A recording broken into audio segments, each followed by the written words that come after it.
नमस्कार विद्यार्थी मित्रांनो, आपल्या यूट्यूब चॅनलमध्ये सर्वांचं मनापासून स्वागत. आपण इयत्ता 11वीचं वाणिज्य संघटन आणि व्यवस्थापन हा विषय अभ्यासत आहोत आणि या विषयातील दुसरे प्रकरण आपण अभ्यासाला घेतलेलं आहे. त्यातील आपण लास्ट व्हिडिओ जी बघितली ती लहान व्यापार म्हणजे किरकोळ व्यापाराचे प्रकार आहोत ते आपण अभ्यासत आहोत. त्यामध्ये आपण प्रकार बघितले की फिरते व्यापार बघितले, नंतर लहान प्रमाणावर किरकोळ व्यापार करणारे बघितले आणि आता आपण बघणार आहोत या व्हिडिओमध्ये मोठ्या प्रमाणावर किरकोळ व्यापार करणारे व्यापारी.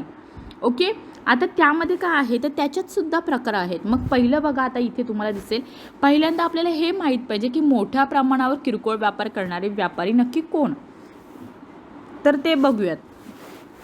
जे व्यापारी मोठ्या प्रमाणावर भांडवलाची गुंतवणूक करून ग्राहकांना विविध प्रकारच्या मालाची विक्री करतात आणि आपला उद्योगधंदा व्यवस्थितपणे सांभाळतात त्यांना मोठ्या प्रमाणावर किरकोळ व्यापार करणारे व्यापारी म्हणतात. शहरीकरणामुळे हे व्यापारी उदयास आले आणि शहराच्या वेगवेगळ्या परिसरात अशी स्थिर दुकाने असतात. येस, बघा इथे उदाहरण म्हणजे स्पष्ट दिलेलं आहे की शहरात याचा उदय कुठे झाला तर शहरात, शहरीकरणामध्ये हे दुकानं आपल्याला आढळतात शहरामध्ये. आता ह्याचं उदाहरण किंवा सांगितलेलं आहे की ज्याचं भांडवल मोठ्या प्रमाणात असतो, त्यामध्ये विक्री मोठ्या प्रमाणात केली जाते, त्याला काय बोलतात, मोठ्या प्रमाणावर सुरू केलेले किरकोळ व्यापार. ओके, आता पुढे बघा, मोठ्या प्रमाणावर किरकोळ व्यापार करणाऱ्याचे प्रकार. एकछेती दुकान. एकछेती दुकान जे आहे त्याला इंग्लिशमध्ये डिपार्टमेंटल स्टोअर असं बोलतात. एकाच इमारतीत विविध भागातून विविध प्रकारच्या मालाची मोठ्या प्रमाणावर विक्री केली जाते, त्यास एकछती दुकान असे बोलतात. या दुकानातील प्रत्येक खाते किंवा विभागातून विशिष्ट प्रकारच्या मालाची विक्री केली जाते.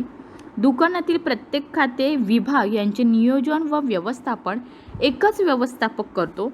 ते मोठ्या प्रमाणात निरनिराळ्या वस्तूंची विक्री करतात, खेळणी, तयार कपडे, खाद्यपदार्थ एक्सेट्रा इत्यादी. ओके, आता इथे ॲक्च्युली दुकान म्हणजे तुम्हाला समजेल की एखादं आपण बघितलं, एखादी इथे काय दिलेले इमारत. ओके, म्हणजे एखादी जागा अशी ठरलेली असते, इमारत अशी ठरलेली असते की तिथे 2-3 दुकानं एकाच व्यक्तीची असतात किंवा एकच व्यक्ती व्यवस्थापक असतो, पण त्याची 3-4 दुकाने तिथे आढळतात. तो 2-3 दुकानांची ॲडजस्टमेंट करत असतो किंवा तो हँडल करत असतो आणि तिथे विविध प्रकारांची विशिष्ट प्रकारची विक्री केली जात असते, मालांची तिथे विक्री केली जाते आणि ते मोठ्या प्रमाणात निरनिराळ्या वस्तूंची विक्री करतात. ओके, एकछती दुकान म्हणजे काय, एकाच ठिकाणी किंवा एकाच इमारतीमध्ये मोठ्या प्रमाणात केली जाणारी विक्री. ओके, आता इथे व्याख्या दिलेली आहे बघा, जेम्स स्टीफन्स यांच्यामध्ये एकाच छताखाली विविध वस्तू असलेले किरकोळ व्यापार करणारे एक मोठे दुकान म्हणजेच एकछती दुकान होय. ओके, बघा लक्षात घ्या, जेम्स स्टीफन्सने सांगितले की एकाच छताखाली विविध वस्तू किरकोळ व्यापार करणारे एक मोठे दुकान. येस, खूप इझी आहे की एका छताखाली म्हणजे एकाच छताखाली अनेक वस्तू विकतात, विविध वस्तू विकतात. Okay, GB. गिल्स यांच्यामध्ये काय आहे ते एकच मालकी हक्क असणारे एकाच छताखाली अनेक दुकाने संघटित करणारे दुकान म्हणजे एकछती दुकान. प्रत्येक दुकानाची आणि विभागाची वेगवेगळ्या विशेष वस्तूंची विक्री करण्यात विशेषता असते. येस, तुम्ही कन्फ्यूज होण्यासारखं यात काही नाही आहे, तुम्हाला जे योग्य वाटेल ते तुम्ही लिहू शकता. एकछती दुकान म्हणजे काय, एवढं लक्षात ठेवा, जिथे एकाच छताखाली असते आणि अनेक मालांची किंवा विविध मालांची विक्री केली जाते. येस, एवढं लक्षात ठेवा, विशिष्ट मालांची विक्री तिथे केली जाते. पुढे आहे एकछती दुकानाची वैशिष्ट्ये. आता त्याची वैशिष्ट्ये काय आहेत तर पहिलं आहे खरेदीबाबत सुविधा. एकछती दुकानात एकाच छताखाली मोठ्या प्रमाणावर विविध प्रकारचा माल, विविध दर्जाचा माल व सेवा ग्राहकांना दिल्या जातात. ग्राहकांना एकाच छताखाली विविध मालाची खरेदी वेगवेगळ्या किमतीमध्ये करता येऊ शकते. खरेदीबाबत सुविधा, आता इथे तुम्हाला लक्षात येईल शब्द वाचूनच की तिथे विविध प्रकारचा माल एकाच छतामध्ये जो आहे तो उपलब्ध असतो किंवा लोकांना, ग्राहकांना तिथे खरेदी करता येऊ शकते आणि वेगवेगळ्या किमतीमध्ये जो स्वस्त असेल तिथे ते करू शकतात. येस, मध्यवर्ती व्यवस्थापन. आता मध्यवर्ती व्यवस्थापनमध्ये काय आहे तर एकछती दुकानात सर्व विभाग स्वतंत्रपणे असतात, पण सर्व विभागांचे व्यवस्थापन, नियंत्रण व मालकी मध्यवर्ती ठिकाणी केंद्रित झालेली असते. उदाहरणार्थ जाहिरात विभाग, हिशोब विभाग, कर्मचारी भरती करणे, इत्यादी सर्व विभाग एकाच छताखाली केंद्रीय व्यवस्थापनाने नियंत्रित होतात. आता इथे दिलेले आहे की मध्यवर्ती व्यवस्थापनमध्ये दिलेलं आहे की एकछेती दुकानात सर्व विभाग स्वतंत्र असतात. जसं की आता इथे दिलेलं आहे की सर्व विभाग स्वतंत्र म्हणजे प्रत्येकाचं काम व्यवस्थित वेगवेगळं. पहिलं म्हणजे जाहिरात विभाग, तो जाहिरातीचं काम त्याचं सेपरेट. हिशोब करणारं म्हणजे हिशोब जो करतो त्याचंही वेगळं. कर्मचारी भरती, कामासाठी लागणारे व्यक्तींची भरती, तेही वेगळं. म्हणजे प्रत्येक विभाग तिथे वेगळे असतात, वेगवेगळे असतात. त्यामुळे त्याला लिहिले मध्यवर्ती व्यवस्थापन म्हणतात. विविध प्रकारचा माल निवडीस प्राधान्य.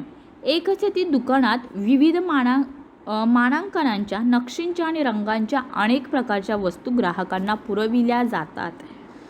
आता विविध प्रकारचा माल निवडण्यास प्राधान्य. आता एकाच छताखाली अनेक प्रकारच्या ज्या वस्तू उपलब्ध असतील तिथे नक्कीच ग्राहकांना वेगवेगळ्या प्रकारच्या, वेगवेगळ्या रंगाच्या, वेगवेगळ्या डिझाईनच्या किंवा नक्षींच्या वस्तू पुरविल्या जाणार. विशेषीकरण. एकछेती दुकानात प्रत्येक विभागातून स्वतंत्रपणे विशिष्ट मालाची विक्री केली जाते. विजेच्या वस्तूंचा विभाग, भाजीपाला, फळे विभाग, स्वयंपाकघरातील वस्तूंचा विभाग.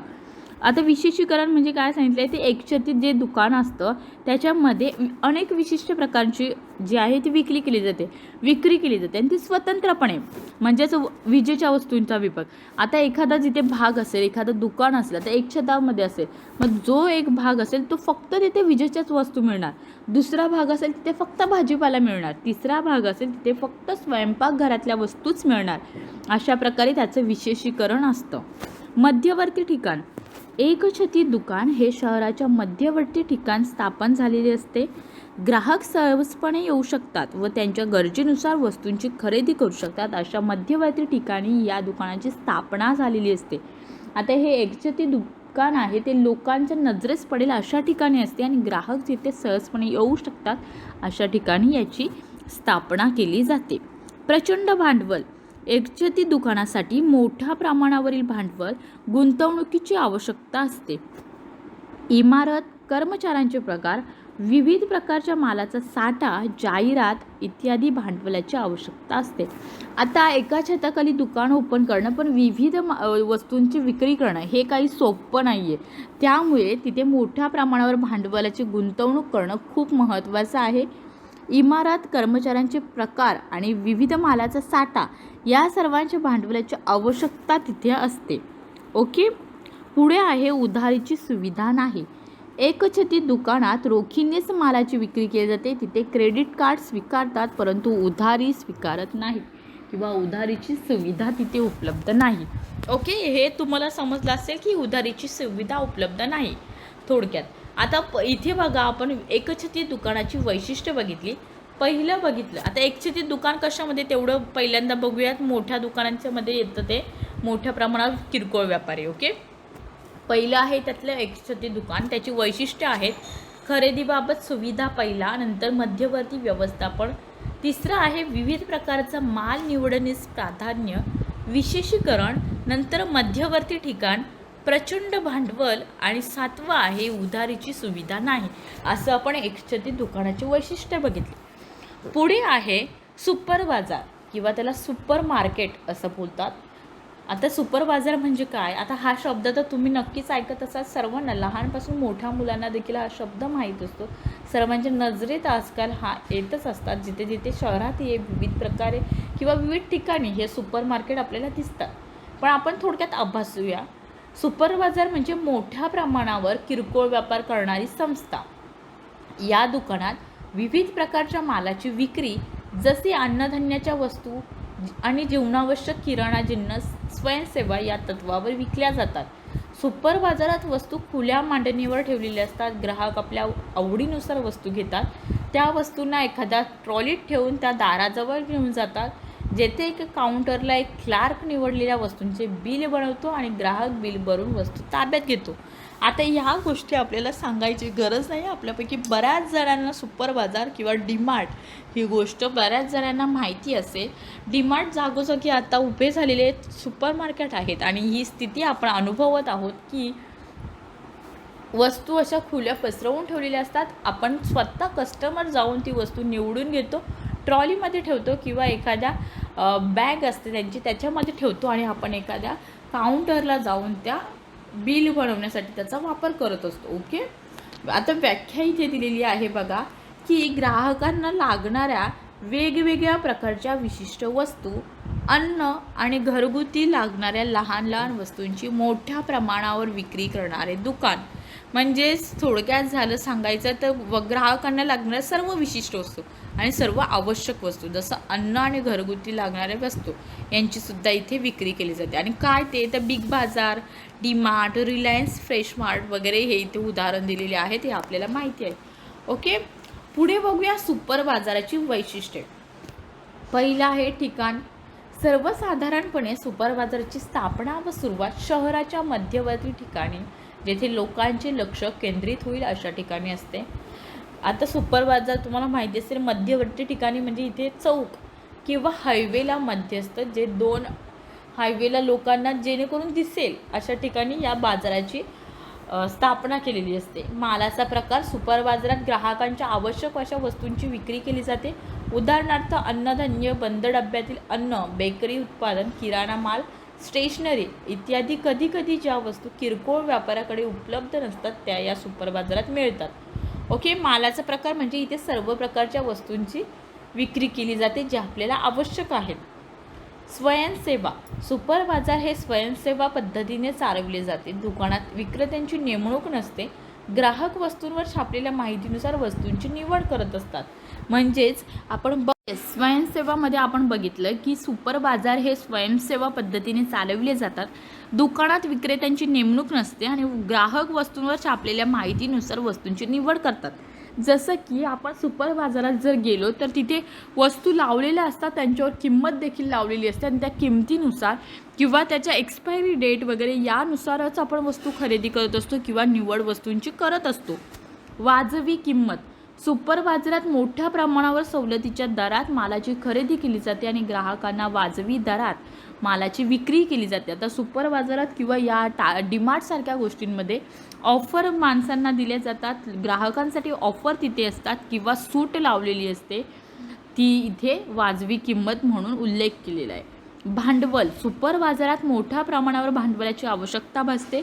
अशी दुकाने सहकारी संस्था, भागीदारी संस्था किंवा खाजगी कंपन्यांद्वारे स्थापन केली जातात. उदाहरणार्थ इथे दिलेले आहे रिलायन्स, टाटा समूह, ग्राहक पेठ. इथे भांडवल मोठ्या प्रमाणात लागतो म्हणून यांची स्थापना सहकारी संस्था किंवा भागीदारी संस्था तसेच खाजगी कंपन्यांद्वारे केली जाते. एवढे लक्षात ठेवा. ओके. रोखीने विक्री. सुपर बाजारात मालाची रोख स्वरूपातच विक्री केली जाते. ग्राहकांना उधारीची सवलत दिली जात नाही म्हणून उधारी बुडण्याचा धोका निर्माण होत नाही. कॅशबॅक, परतावा योजना, लॉयल्टी योजनेमुळे रोख विक्रीमध्ये वाढ होते. आता इथे रोखीने विक्री. आता इथे तुम्हाला फक्त एवढं लक्षात ठेवायचं की उधारी इथे म्हणजे उधारीची सवलत दिली जात नाही किंवा उधारी अलाउड नसते आणि तिथे फक्त कॅशबॅक, परतावा योजना आणि लॉयल्टी योजनेमुळे रोख विक्रीमध्ये दिले जातं. बांधणी. सुपर बाजारात मालाची विक्री करताना वस्तूंच्या बांधणीला महत्त्वाचे स्थान असते. बांधणीवर मालाचा तपशील, दर्जा, वजन, किंमत आणि साहित्याचा उल्लेख केलेला असतो. बांधणी म्हणजे काय, ते सुपर बाजारात ज्या वस्तू लावलेल्या असतात त्याच्यावर एक स्टिकर चिटकवलं असतं आणि त्याच्यावर या गोष्टींचं किंमत लिहिलेली असते, वस्तूचं वजन लिहिलेलं असतं आणि कोणत्या प्रकारचं साहित्य आहे याचा उल्लेख तिथे केलेला असतो. प्रेरणादायी खरेदी. आकर्षक बांधणी आणि योजना ग्राहकांचे मन वळवितात आणि न लागणाऱ्या वस्तू देखील ते विकत घेतात. ग्राहक प्रेरित खरेदीदार होतो. आकर्षक बांधणी आणि योजनांचे ग्राहकांचे मन वळवतात. आता एखादी वस्तू, आता आपल्याला जो सामान पाहिजे तो त्यांच्याकडे आता बघितलं आपण तर ग्राहकांना कोणती वस्तू आवडेल ती आकर्षक पद्धतीने ती डेकोरेट करून बांधलेली असते किंवा ती बांधणी करण्याचा त्यांचा प्रकार, त्यांची जी पद्धत आहे ती खूप वेगळी असते आणि त्यामुळे ग्राहकाचे मन ते वळले जाते त्यांच्याकडे आणि ग्राहक त्याची खरेदी करतो. येस. आता आपण सध्या काय बघत आहोत तर जे मोठं मार्केट आपण बघितलं की काय बघायला सुरुवात केलेली आहे आपण, मोठ्या प्रमाणात किरकोळ व्यापारी, तर त्यामध्ये आपण सुपर बाजार आता बघितलं आणि आधी काय बघितलं आपण तर एकछती दुकान बघितलं आणि आता आपण सुपर बाजार बघितलं. आणि यामध्ये आपण सुपर बाजारात वैशिष्ट्य बघितली जसं की ठिकाण, मालाचा प्रकार, स्वयंसेवा, व्याजवी किंमत, भांडवल, रोखीने विक्री आणि बांधणी आणि प्रेरणादायी खरेदी. पुढे आपण बघेच त्याचे प्रकार बघणार आहोत, ते नेक्स्ट व्हिडिओमध्ये आपण बघूयात. इथेच आपण या व्हिडिओमध्ये थांबणार आहोत. सो आपलं चॅनल सबस्क्राईब केलं नसेल तर प्लीज सबस्क्राईब करा. Okay, thank you.